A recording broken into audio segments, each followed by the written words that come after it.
I was in Calgary when I had this, so I was a top sales guy. I had been that way for about 20 years. And then what happened was the day before 9/11, I joined a new tech firm. And within 6 months, I was the #1 salesperson in the entire country. Unfortunately, that tech firm was called WorldCom. Anybody remember WorldCom? 11 billion with a B, $11 billion in accounting fraud.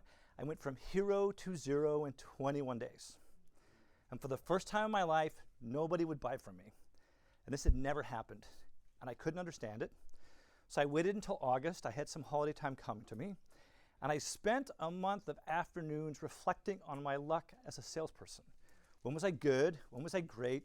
When was I just unstoppable? And I figured a few things out. Now, what happened when WorldCom admitted conducting all that accounting fraud, I was engaged. But the day that they admitted to conducting all that accounting fraud, her name was Marion, she came home that day and said, if there's no security in my job, she's not having kids, and 3 weeks later, she moved out. Now, I'd always wanted to be an entrepreneur. And I said to myself, I'm going to do this, I'm going to do it before I'm 40. So 6 weeks before I turned 40, I decided to take what I learned to do something with it. And I'm going to share with you the things I've learned from that reflection. The first thing I've learned about sales is luck. A lot of it's just luck. Now, the question is, can you make luck happen? My argument is yes. Luck is really just timing. How do you show up in front of the right people at exactly the right time? The second reason I'm here is I want to turn on this thing called selective perception. Anybody buy a Tesla in the last little while? Okay, when you buy a Tesla, what do you see all over the road? Teslas, they're like everywhere. So the same is true in sales. There's lots of things that hide in plain sight. Today I'm going to show you what they are. And my objective is when you leave today, you're going to see them everywhere. But the big thing for me is I want you to jump. It's not about learning something, it's about doing something differently. So at the end of this session, what I'm going to ask everybody to do is pair up with somebody else in the room and tell that person, what are you going to do differently based upon what we're going to talk about in the next 45 or so minutes. So if you want my slides, if you want to take a picture of a slide, this is the picture you want to take, the slides you want to take a picture of.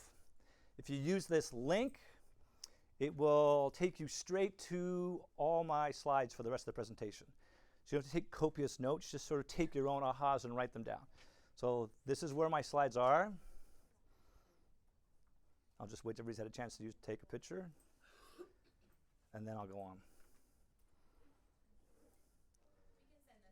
Yeah, so at the age of 40, I discovered a few things, and I'm going to share what I've learned. So what's inside this presentation? I'm going to share 3 things. I'm going to share with you a different way at looking at what is often called an ICP. I'm going to share with you a way that you can create almost instant interest in any product or service. My argument is you can make an initial sale in less than 7 seconds. And that initial sale is purely piquing somebody's interest in what it is that you actually have. And then I'm going to share with you the process that I went through in the summer of 2002 that completely changed my life. So it's the August, not long after I became single, wanted to be an entrepreneur, reflected on my luck as a sales guy, figured a few things out, decided to start a company, and then I got involved in a competition for billion-dollar business ideas. Anybody here heard of Tim Draper? So Tim Draper had a billion-dollar idea pitch competition. And I was a snotty-nosed, 40-year-old first-time entrepreneur who built this 2-sided exchange to trade information. And I was looking at this contest, and it's open to anybody on the planet. And I see all these submissions from all over the world. And I'm like, wow, I should enter because I think I might win. And the way it works is you get to put 1,500 characters, not words, 1,500 characters on a website. And from all the submissions around the world, Tim Draper is supposed to pick 10 who all get 5 minutes to pitch to him over a webcam. Now, this is when most people didn't have a webcam, so if you got on the top 10, they actually shipped you a webcam so you could do the pitch. And you get 5 minutes to do your pitch. So I went around Calgary where I was living, and I told all these successful entrepreneurs, I think I'm going to be in the top 10. What do you think they all told me? Yeah, never going to happen, good luck. Like you're out of your league. So for whatever reason, it turned out when it came time to pick the top 10, Tim didn't actually pick 10, he picked 11. And guess who was 11th? I got my 5 minutes of fame. And I was 30 seconds into my 5-minute pitch, and Tim Draper starts asking me questions. And all I could think of is, can you please just shut up, because I've only got 5 minutes. But what had happened in the first 30 seconds? He was hooked. He loved the idea. The end of the thing, he says, send me a pitch deck, right? Come on down, share this with my team. I ended up winning the entire competition, got $1 million prize, and I spent a year living on Yerba Buena Island. Anybody know where Yerba Buena is? Yeah. Right, so I lived in the old officer housing, I don't know if it's even still there, on Yerba Buena. While I was here, Dow Jones twice chose my company as one of the 50 most promising companies in all of North America. I got some really cool coverage on NBC, and this was right about the time that LinkedIn came out. How many people got on LinkedIn like in the early days? Anybody know their user number? So there's 700 million people on LinkedIn. I'm user 3,956. I have 28,500 first-degree connections. A ton of them are down here. So I get into this contest, but before I win the contest, what do you think happens? I met a lady. Her name is Heather. I'm married. So what happened was, she plays French horn in the orchestra. She has to stay in Calgary to keep her job. I have to move to California to collect the money. So my promise to her was I was not going to be a successful entrepreneur with a ruined marriage and dysfunctional kids. So I came down, commuted back and forth every other weekend because we wanted to have a family. We're both in our 40s, right? We can't wait forever. And 6 months into my commuting back and forth, guess what happens? Yep, she gets pregnant. I have to go to Tim and explain that while I love his money, I love this lady more. I'm going to place the CEO, and I'm going to come home. My son is in this picture. He's an overachiever like his dad. Which one do you think might be my son? No, the one with 2 guns. That's my son. We have these water pistol fights. You should see the collection he has of water pistols, and now Nerf guns all over the place. So I came back home, and I got involved with something called the 10,000 Small Businesses Program. Anybody know Goldman Sachs, Babson College? Really cool program. They take medium-sized businesses and help them scale. They use these growth advisors. I'm the only non-American growth advisor they have on that program, because that's the thing I love to help people do. Did any of you here know GrowthX? Sean Shepard? I'm a mentor for those guys. Nudge, I'm on the advisory team for Nudge. I get to come down here a couple of times a year. So these 2 guys started a company called Eloqua, got sold to Oracle for $957 million. They spent 10 years saying that content was the way that you created revenue as a startup or as a company. It turns out that at the end of that 10 years and selling their company to Oracle, what they realized is that the marketing and content piece is not as important as relationships. It's the relationships that drive things. I hang out, when I'm not doing this around the world, I hang out at a place called Bow Valley College, right downtown Calgary. I am the entrepreneur in residence, and my job is help students to become startups. So I've been to a bunch of different places. Some of you from Australia might recognize a few locations. I've had a chance to do this all over the world, and every time I go somewhere, I learn something new. So as much as I'm here to contribute, I'm also hoping I'll get a chance to learn a few things. And I want to start by talking about what is called an ideal client profile. How many of you have an ICP? Wow, a few of you, kind of, sort of, maybe, right? You look at a market and say, everybody can be my customer. I hear this all the time from startups. Anybody can be my customer.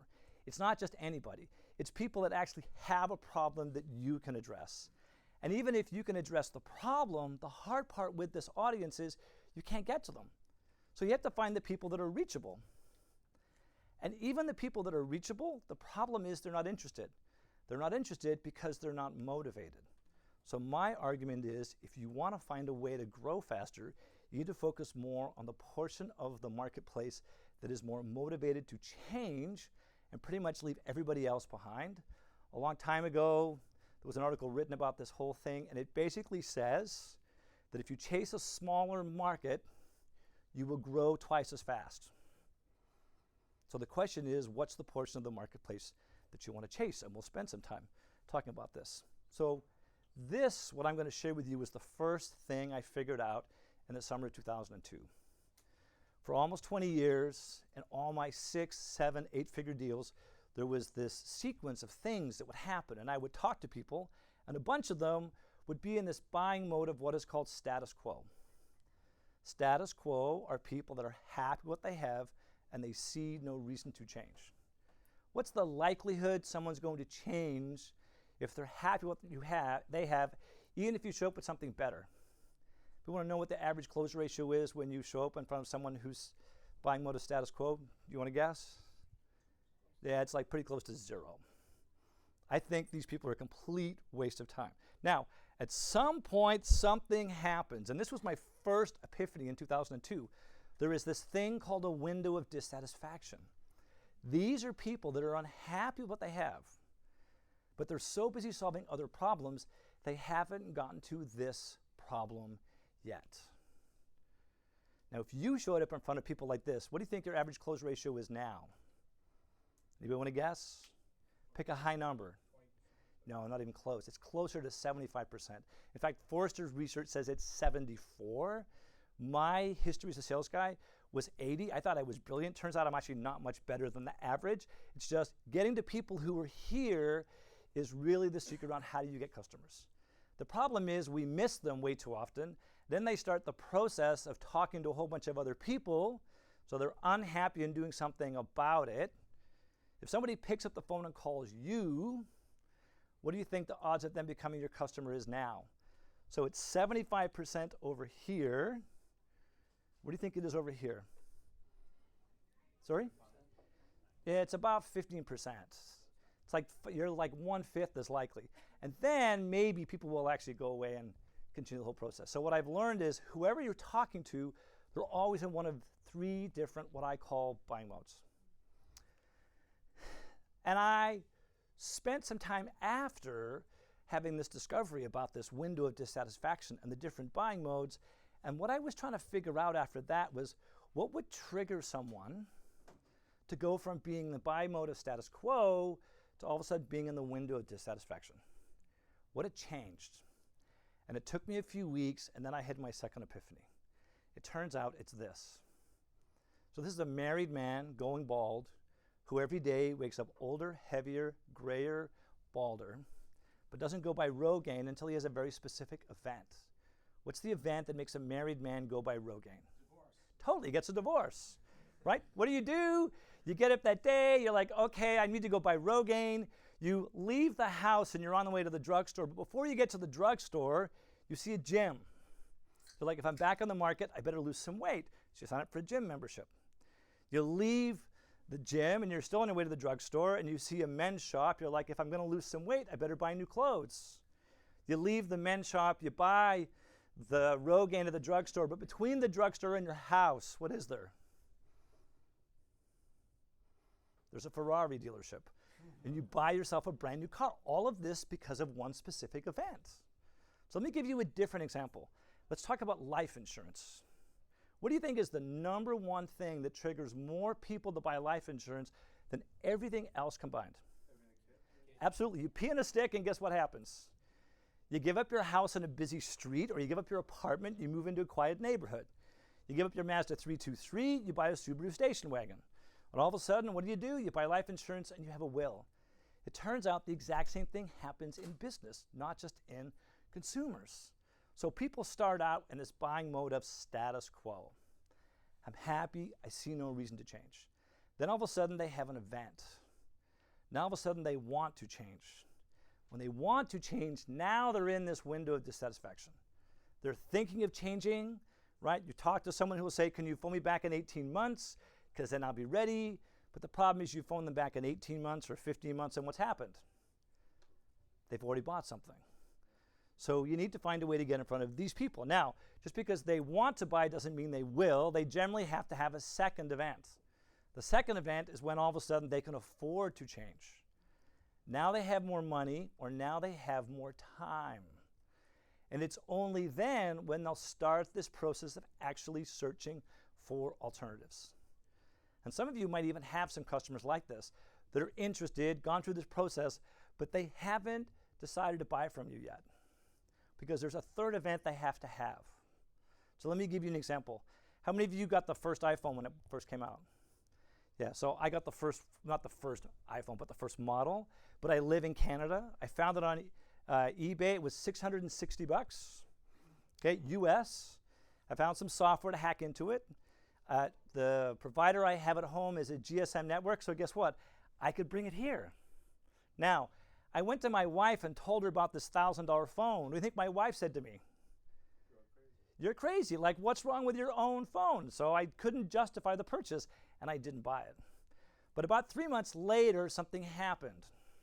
My son, who was about 2.5 years old at the time, found my wife's really nice Motorola flip phone, and guess what he did? He broke it in half. And I went to my wife and said, here, dear, you can have my really nice Sony Ericsson. I'm going to go buy the iPhone. The difference was the third event allowed me to justify the purchase to somebody else. And this, for me, is one of the things that most of us struggle with, is how do we help someone justify the purchase? Now, I have an acronym I use to help people justify a purchase. It's called RIPES. So this is not on the slides. So if you're going to write something down, this might be the only thing you have to write down. It's an acronym. So write RIPES down the piece of paper. R stands for risk avoidance. I stands for image. P stands for productivity. E stands for expenses. And S stands for simplicity or speed. And these are the 5 ways that people generally justify the purchase to somebody else. But people have to have all 3 of these events before they actually become your customer. Yeah, there's one more over here if someone wants to sneak over. So I figured this out in 2002. McKinsey came along about 7 years later, figured out the exact same thing. They looked at 20,000 consumers in 5 different industries in 3 different continents. They got almost the exact same thing. There's a loyalty loop, okay? So status quo, do the same thing, do the same thing, do the same thing. All of a sudden, something triggers somebody's interest. They create what's called an initial consideration set. We'll come back to this. The only thing I think McKinsey's missing is that I think people don't start the active evaluation process until they have more money or more time. That's the only thing I think McKinsey misses. Google came along a few years later. Anybody here a marketer? Heard of the 0 moment of truth? Right, created by a stimulus. In my world, that stimulus is an event. Okay? Big companies get this. They understand it doesn't matter if you're selling refrigerators or jet engines. It applies. Gartner came out a few years later, exact same thing. Figured the same thing out. Inspiration would be some sort of an event, okay? They abandon because they have a bad experience. That's an event. They'll buy sometimes because they can justify, but the hard part is usually about half of the time they will completely abandon the buying process. Why would they do all this work and then not go buy something? Why would they abandon it? What would make them not pursue something they spent all this time investigating? So cost, maybe. Some sort of remediation by Justify. They cannot justify the purchase to other people. That's the biggest problem. That's why half the deals we lose because people can't justify the purchase. Okay? And again, in my world, Gartner doesn't talk about these triggers. This is the way that I live in. McKinsey came out in 2017, and here's what they figured out in 2017, that the initial consideration set is where most of the deals are won or lost. If you are not considered to be the kind of solution that people are after, you're never going to get them as a customer. So this is where I want to talk a little bit about the difference between competition and competitors, because I think it's an important piece. Okay? Now, if I made you all owners of a jewelry store, you all own a jewelry store, okay? Who do you compete against? No. some other way to use your money. Totally. Who spends more money on jewelry, men or women? Men. When do men spend money on jewelry? Yeah, when they're stupid, okay? When they want to say to their wife, I love you. Birthdays, anniversary, Christmas, Easter. What could men spend money on instead of jewelry? Flowers. What else? Chocolate. What else? Perfumes, right? Cars, pets, purses, and trips. So for my 10-year anniversary, my wife and I are foodies. She plays French horn for the orchestra. She works every Friday and Saturday night. If I want to date with my wife, I have to book it 6 months in advance. So what I decided for our 10-year anniversary is we're going to go on a vacation. Anybody recognize that place in the bottom right-hand corner? It is called San Sebastian, Spain. It is the food capital of the planet. There are more Michelin-rated restaurants in San Sebastian, Spain than anywhere else on the planet except for Tokyo. So what did I decide to do? I decided to find the most expensive hotel I could, right on the beach with an amazing view. And like any good husband, what did I make for dinner on my anniversary? Reservations. Okay? This is Zubeira, 1 Michelin-rated star. This is Arzak. When we went, it was the number 16 rated restaurant on the planet. We had an amazing, like I could feel the emotion because I still, like the food there was just amazing, and yet it was completely non-snobby. And this whole thing was, I could have spent that $10,000 in a bunch of different ways, but I chose to solve the problem by using travel to say sorry to my wife that we don't get to spend more time eating out when we're at home. So when you think about competition, don't just think about people that do the exact same thing you do. I hear all these entrepreneurs say, we have no competition. It is entirely possible you might have no direct competitors, but you always have competition. Competition is a completely different way that someone can solve the exact same problem. So this is one of the things, if some entrepreneur comes to me and says, we have no competition, I'm like, you have no idea about your business. So how many of you are willing to admit you've said that at least once? We have no competition. Don't be shy. Okay, the rest of you are liars. Okay, so if you want to learn more about this, I learned about this in a Harvard Business Review article a long time ago. If you want, you can read the really fat book, but my argument is 9 pages, 20 minutes. You'll learn everything you need to know about what do you really compete against, because you don't compete against the people that do the exact same thing or similar thing you do. Okay? So what I've learned is these events, these triggers that make people want to change, they come in 3 different flavors. I call them the A's, B's, and C's. The A is what we try. We try to use an awareness strategy. We go to somebody and say, we're better, we're faster, we're cheaper. The problem is it doesn't work. The only thing that I've seen work is when you can go to somebody and say that people either A, have to change because the law says you have to. So I don't know what the law is down here, but all of a sudden there was this hands-free law where if you got caught with your phone in your hands, you got fined $1,500. I mean, that's the time that everybody went away and got Bluetooth visors for their car. Or you find a way that someone can avoid risk. Show up with something that's a less risky alternative. Maybe that works, but the economics seldom does. The challenge with this, though, is if you go to somebody with a really good idea and somebody else has a better relationship, who's going to get the business? The person with the better relationship. What's your first name? Volkan, and your first name is? Graham. So Graham gives me a really good idea. You do the exact same thing. I'm going to borrow your idea and give it to the guy or gal I'd much rather do business with. So my argument is this strategy isn't worth it because all you're doing is creating interest for somebody else to go away and get business. The B is bad experiences. How many of you have ever changed a cell phone provider or a cable company, right? You have a bad experience and you switch. It's not so much they want to be your customer, they just don't want to be somebody else's. It turns out that a change in salespeople is actually one of the events that triggers lots of people to switch. And in my 20 years, I got transferred and moved to different places, and it drove me crazy, and I never really understood that I would have this $1 million account that was handed to me because the person there before had a really good relationship. I show up, and the buyer decides they already have a number 2 person, they're going to give it to that person. The data says that 28% of all vendor switches are triggered by a change in account managers. So when we have a sales team, sure enough, what's going to happen to your salespeople every now and again? They're going to leave. They're going to change. So the question is, how do you hang on to those customers when those changes happen? And my argument is when the new salesperson comes along, there's 3 questions the salesperson should ask, starting at the top of the organization and working their way down. The first question is, and I don't have these on a slide, the first question is, what did my predecessor do that I need to keep doing? The second question is, what does my competition do that I should start doing? The third question is, what does nobody do that you wish everybody did?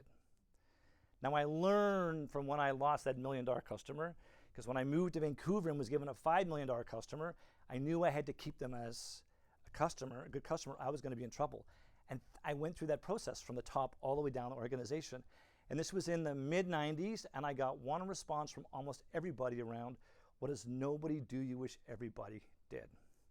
And it turns out that email was becoming prevalent. And all people wanted to know was the fact that I had received their request and to give them a time of which they should expect an answer. Today, with all these spam filters and junk boxes we have, I think that's as prevalent a problem. So if any customer or prospect gives you something, at least send an email back and say, I've got it. Give me until Tuesday to get back to you. Sometimes there's a change in the product. So Microsoft changed, and I forget when I bought myself my first Mac. I think it was like after 98 or XP, and their whole thing was you need to migrate to the next version of Windows. And I'm like, no, I don't. I have not been on a Windows machine ever since. But it was the change in the product that made me all of a sudden move to a different vendor. Sometimes there's something material that happens with the provider, like a lawsuit or something of that nature, people just abandon, right? That happened to me at WorldCom. But these are the ones I like. These are changes that happen inside your prospect or customer's world. A change in decision makers, which is golden. A change in places. Sometimes they do business now in a different location. Or something changes their priorities. One of my favorite examples I learned of in Chicago once, I was having a dinner with some customers, and one guy came to me and said, yeah, I used to work for Citrix, and one day the CEO announced $45 million in McKinsey Consulting. There was no event. And I'm like, nobody spends $45 million on McKinsey Consulting if something isn't wrong. And about 20 minutes later in the conversation, what I learned was just before that CEO admitted that he's now going to spend all this money on McKinsey, it was VMware who had announced they'd reached $500 million in revenue. And all of a sudden, the CEO got up that day and said, crap, now I have to do something. So there's always these things behind the scenes. I'm going to talk about changes in people. It's my favorite thing. I'm a big believer if we're going to chase somebody, the people we're chasing have three things: money, authority, and influence. These are the people we want to pursue. Far too often, we're too far down the organization. My argument is this person is a vice president or higher. Okay? So, an ideal client profile. Who's got an ICP? Okay, so what's your ICP? So, I don't know if it is the ICP, Okay. but we are pitching on specific set of customers who have a large distributed workforce, geographically distributed, and Okay. they have a multilingual requirement. And who's the guy or gal you're selling to? So, either the VP of operations or VP of Okay. consumer lending. Okay. Consumer lending. So my argument is your ICP is the guy or gal at the top. You pick the title and the industry and the size of that company. But the problem, when people get to this sort of point in their career, they've already got these really good relationships. So the question is, where do these people come from? Like, what's the job they had before this one, and can I find a way to build relationships earlier in the process? And 80% of the time, it's generally somebody who works for a smaller company and the company grows, or they get headhunted and they get brought in here. Somewhere around 20% it might be somebody inside the organization. But then the question is, where do these people come from? Same sort of thing. This person here starts down here. You would think that this person comes from someone like this, but when I first did this, I noticed there's actually an anomaly, because this guy or gal is a controller for a big company and wants to be the CFO, but they can't get there directly. So what do? They go over here and work for a smaller company to get a bigger title. So my argument is you're looking for decision makers who just got a job. So looking at someone like this CFO who gets promoted here, that's the kind of person that you want to go after. Because the data says that 40% of all decision makers, VPs or higher, who are new in their job, they'll make decisions worth $1 million or more in the first 90 days. Right? So I actually have a spreadsheet. This is the link again I used. Just be careful in this case, because the capitals matter. But if you fill in just the yellow cells, it will build out your entire ICP of who are the relationships that I want to start building, having them with now, so I know they're going to get to there at some point later on. So I'm a big believer of relationships matter. And the big reason is what is called transactional velocity. So if I showed up in front of you to sell you something and you don't know me, we spend a lot of time doing this dance till I actually have enough credibility that you'll actually become my customer. But once someone's bought from you once, you have this relationship, people trust you, it's basically a couple of phone calls and stuff gets done. And all of that is based upon relationships. And the longer you've known somebody, the more likely they are to trust you, the faster they will become your customer. So I'm a big believer of it's the person who's new in their job. Again, VPs are higher because these are the people that tend to make decisions right away. So 80%, so the data says this. The data says that 40% of all decision makers will spend $1 million or more in new initiatives in the first year. But 80% of that 40% do it in the first 90 days. So job changes. That's the secret. So if you've got a customer, let's say it's Kate, okay, and Kate is the VP of what, operations or finance? Operations. So Kate was your customer. She gets a new job. What are you going to do? Congratulate her. Yeah, and you're going to follow up that she can be your customer again. What's the second opportunity? The new person is No. Who has more money, more authority, more influence than Kate? No. The person that Kate replaced. Because where has that person gone? Because odds are that person has moved to a bigger company or taken a bigger title, has more money, more authority, more influence than the job that they used to have. So yeah, the second person is, who did Kate replace? Now, what's opportunity number 3? The person that replaces Kate. Totally get that. Now, you go to see Kate's replacement, and their first name is? Noah. Noah. You're going to see Noah. What's the first question you're going to ask Noah when you go see him? How's Kate? He doesn't know Kate. He's brand new. What are your objectives? No. First question you want to ask Noah. He's doing his job. Maybe. So I'm not a fan of asking why questions because what I've been taught and what I believe is why questions make people defensive. So learn how to ask a what or how question. So maybe what about the job appealed to you the most? But that's still not the question I'm after. I'm after Kate. Totally. Why? Because somebody's going to be new in that job at some point, and that person's going to show up, and they're going to shake things up. So I've been teaching this strategy for quite a while, and people said to me, it doesn't scale, it doesn't scale, it doesn't scale. And a few different things all happen on the same day. One, I had a salesperson send me an email and didn't put their phone number at the bottom of their email signature. It drives me freaking crazy. So I hunted this kid down and I ranted on him and said, you need to put your phone number at the bottom of your email signature. So I'm semi-frustrated, okay? Then I go to one of my classic coffee meetings to help a startup. They don't show up. And it was someone who just said, this doesn't scale. And I'm like, okay, now I'm frustrated. And I have an hour to myself because someone bailed on a coffee meeting. I'm going to bring out Excel. Let's see what actually happens. So if you start with, let's just say, a list of 100 VPs of operations, here's what the census data tells me. The census data tells me 3 of those people will change jobs every single month. So in January or month 1, 3 people change jobs. I'm going to follow up with those people. And I'm going to find out who did they replace.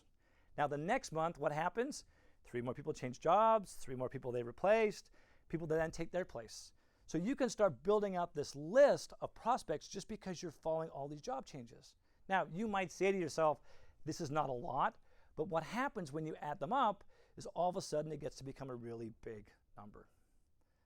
So I'm a huge believer of tracking job changes. How many of you sell something that's a software as a service? Okay, you have all these people that are licensees.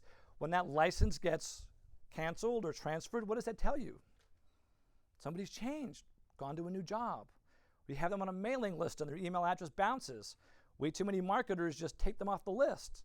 I'm like, no, take that name or take those names, give them to your best salesperson or send them off to your outsourced sales team in India or wherever it is. Let them follow up on those job changes. That's the biggest opportunity there is. Now, When you get a chance to tell somebody about your product or service, this is what I find most people do. They tell everybody what it is that they're selling. And that's a problem. The problem is, because it's like pushing rope. Anybody tried to push rope before? Right? Unless you freeze and it's minus 40 in Calgary, it is going nowhere.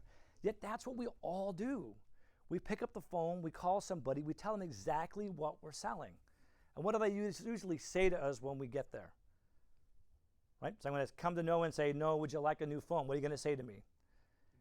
I've already got one. I'm happy with my current vendor.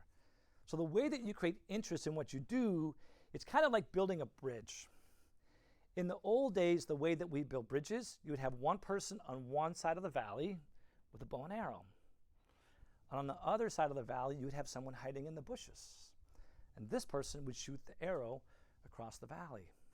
Now, attached to that arrow is some thread. And the person on this side of the valley goes to the arrow, pulls on the thread. What's at the end of the thread? There is some string. And they pull on the string, and what's the end of the string? There's some rope. And with the rope, they can take the rope, tie it around a tree on the other side, and start the process of building a bridge. But you can't take the rope and throw it all the way across the valley.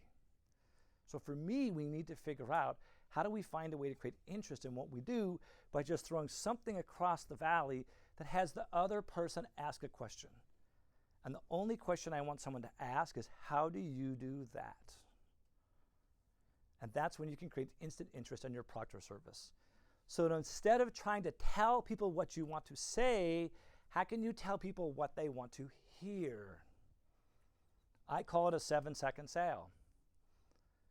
In my world, I prospect a couple of hours on Monday morning because something's either on somebody's list of something to get done this week or it's not. If it's not on their list, they're not going to give me any time. When's the second time I might phone somebody? So I'm going to phone them Monday morning because it's on their list. When else am I going to phone them? Friday. When on Friday? Towards right after lunch. It's been on their list all week, or it got on their list this week. They'd love to solve the problem before they go home for the weekend. So I just tell people, what do? Even if I leave a voicemail, what I say to people is, I help more of your reps make quota. So if I pick up the phone and I call Noah, and I go, "Hi Noah, my name's Craig, and I have a really simple way for more of your reps to make quota," he's going to ask me how. And then this is the mistake that most entrepreneurs make. They would tell Noah how they do it. This is a problem. Jeffrey Gittimer taught me this, right? Because what ends up happening is we puke all over our customers. This is how we do this, right? No, we need to understand more by asking some questions about the problem Noah has. So I might ask Noah, how many salespeople do you have, Noah? Lie a little bit. 20,000, okay. And what percentage of those actually make quota? 5%. Yeah, let's say half, which is pretty typical. And then I would ask the question, why do you think your reps can't make quota? Why do most sales reps not make quota? What do they suck at? What do you think is the most common answer? They can't close. And that's when I'll say to Noah, I don't think that's your problem. Would you be willing to invest 5 minutes in a conversation and I can tell you what I think the problem really is? Does Noah have any idea what I'm selling yet? No, but I'm solving a problem. He's like, tell me what the problem is. And then I'll say to him, it is not a closing problem. It's a prospecting problem or a qualifying problem. And let me tell you why. So what I've done in that call is I have reframed what Noah thinks is the problem. And I am the first person he's talking to about solving that new problem.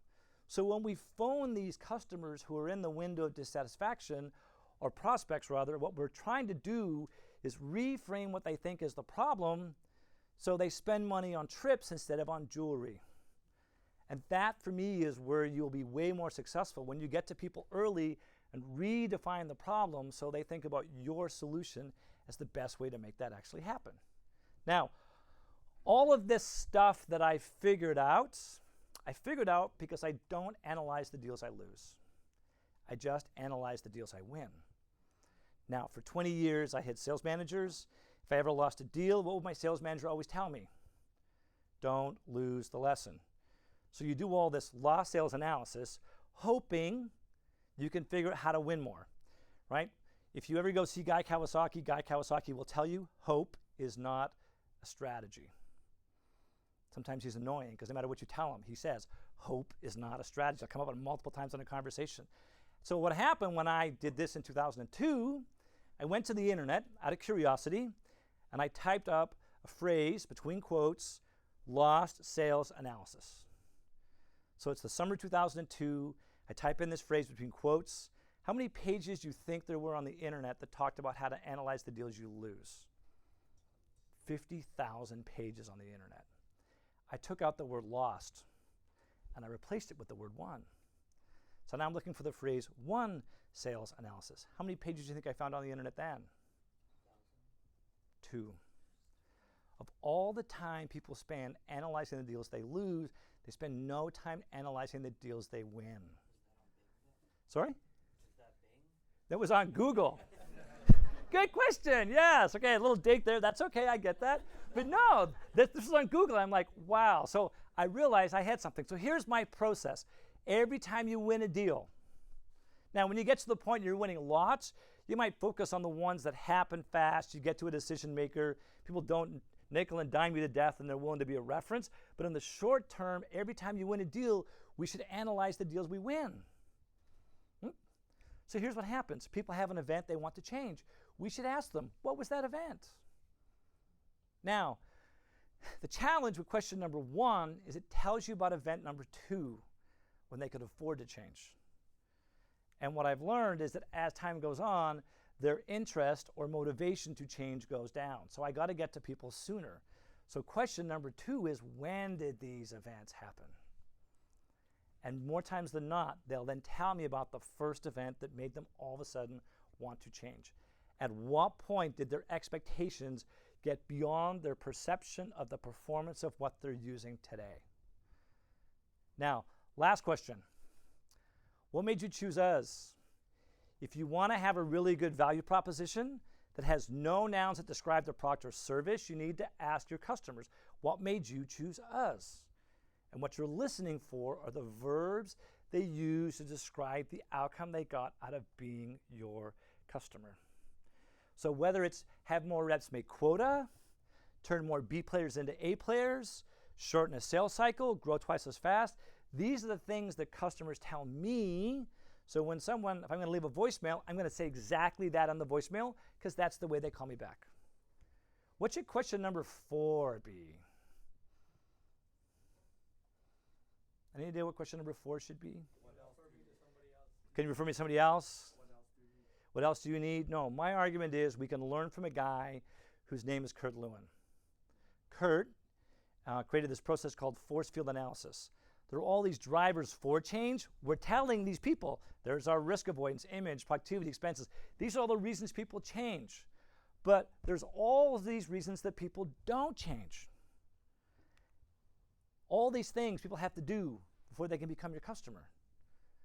So do you think you're better off creating more driving forces or taking away the restraining forces? Who in the room would add more driving forces? Put your hands up, don't be shy. Okay, so nobody, 1, 2. Okay, everybody else is going to figure out how do you take away the things that prevent people from becoming your customer? So that's actually the right approach. Let me tell you why. Math. So let's pretend that you could add all these forces up, and it's a total of 20. If they're in equilibrium, the other side would be 20. Now, you can do one of 2 things. You can add 5 to this side, or take 5 away from the other side. If you add 5 over here, you're 25 over 20, which is what, 1.2? Now, if I take 5 away from the other side, and now it's 20 over 15, it's 1.33. So I think the big question we should be asking people, because there's always this hurdle or barrier becoming our customer, ask people, what can we do to make it easier to become our customer? Now, years ago, I got introduced to an EVP for a very large logistics company. I got introduced, I went into his office, we had a 20-minute conversation. We picked the date, we picked the time, we picked the price, right? And he says, how would you like to get paid? I say, credit card. So he pulls out an American Express card. Now, what's the problem, do you think, at that time? I only take Visa and MasterCard. He pulls out an American Express card. So here's what I know. I know that if I don't take that American Express card, he's going to send a request off to purchasing. Purchasing is going to have 3 approved vendors, right? I am never going to get the deal. So you're me, you're in front of this guy. He just put down an American Express card. What are you going to do? Take the number, phone American Express, and 3 days later charge his card. It's exactly what I did. I now take American Express. So how do you find a way to make it easier for someone to become your customer? What should question number 5 be? Maybe. There's something really important before someone will refer you to anybody else. We need to understand this, otherwise we're going to lose this customer. If you're in a SaaS world, you have this problem that's called churn. So my argument is question number 5 is, on a scale of 1 to 10, how happy are you with the purchase? Now Noah's going to give me an 8. What's the next question I'm going to ask him? Why? Who said why? Yeah, no why questions, okay? At least not in my class, okay? How can I make it 10? Yeah, not how do I make it better? How can I make it a 10? Because once he's a 10, then I can ask for an introduction and find a way to get to somebody else.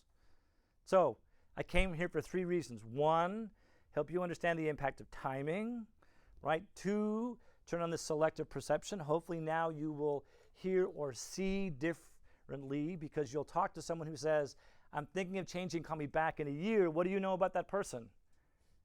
You want to get some time with them now, not later. Right? Someone describes the problem they have, not the product they want to buy. These are also people in the window of dissatisfaction. But the big thing I want to have happen out of today is that you do something based upon the conversation we just had for the last 50 minutes. So here's what I want everybody to do. All right? I want you to stand up. Go find somebody you don't know in the room. I want you to shake their hands. I want you to tell the other person, what are you going to do differently based upon the conversation we just had for the last 50 minutes. So let's take a couple of minutes, go find somebody, shake hands, tell the other person, what are you going to go do differently, okay? 2 minutes, go.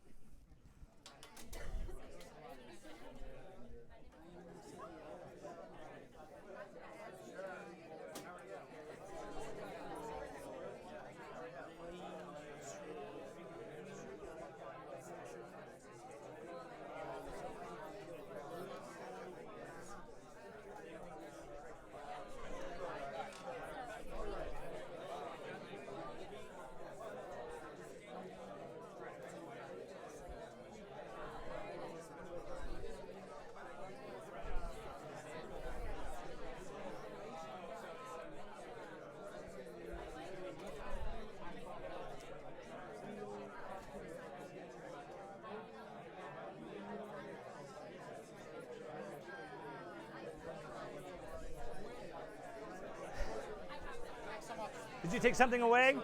I did. I think we need to do a better job of framing their problem rather than... Yeah. Cool. You're welcome. If I can help, you'll find me on LinkedIn. Don't be shy. And your first name again was? Jote. How do I spell that? P-R-A-B-H. P-R-A-P-H? J-O-T. J-O-T, okay. H is silent. H is sound, put it up. Okay, 1 more minute. I have to run. Thank you very much. You're welcome. Do you have a card on you? I do, yeah. What did you take away from today? Setting the hook earlier. I love the 7 seconds. Right? Fantastic. So, And it's not that hard. No. Right? My wife is a sales manager for Comcast Advertising. Okay. And so they're always looking for stuff like this. I'm going to pass the card to her. So then here, 1 for you, 1 for her. Perfect. Awesome. That's great. Thank you. Pleasure.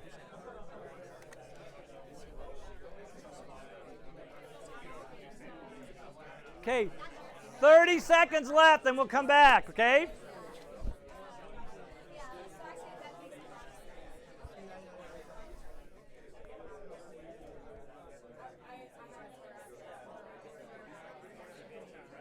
Okay. If I can get everybody to go back and take their seats, did you learn something new? Yep. There we go.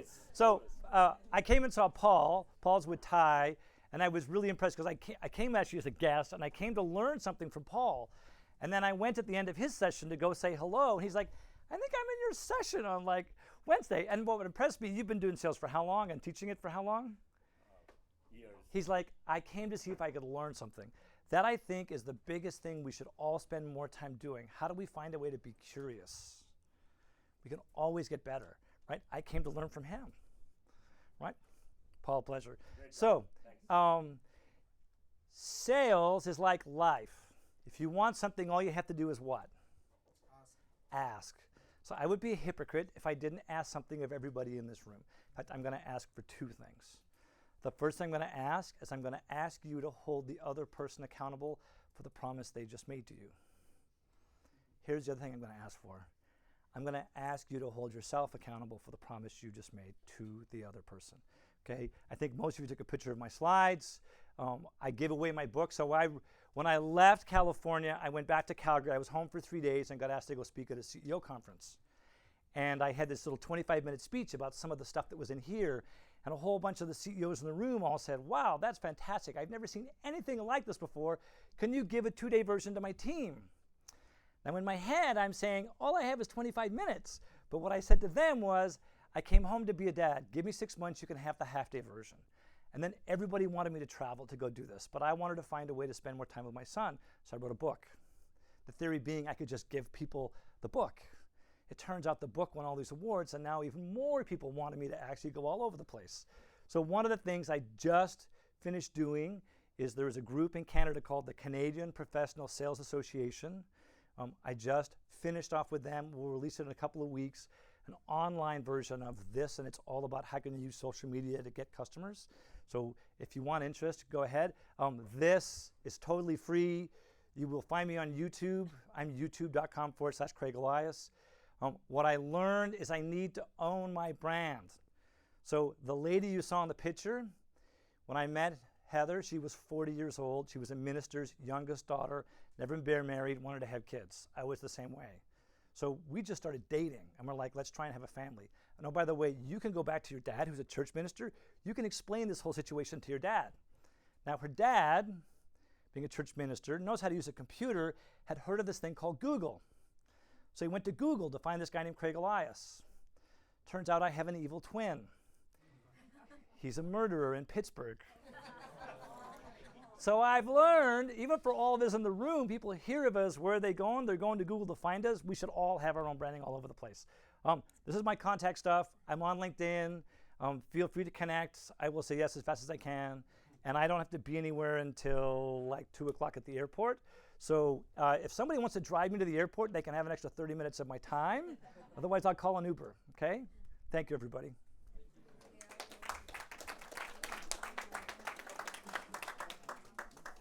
I just wanted to say a quick, huge thank you to you. Thank you for coming and talking to our members. I know it's usually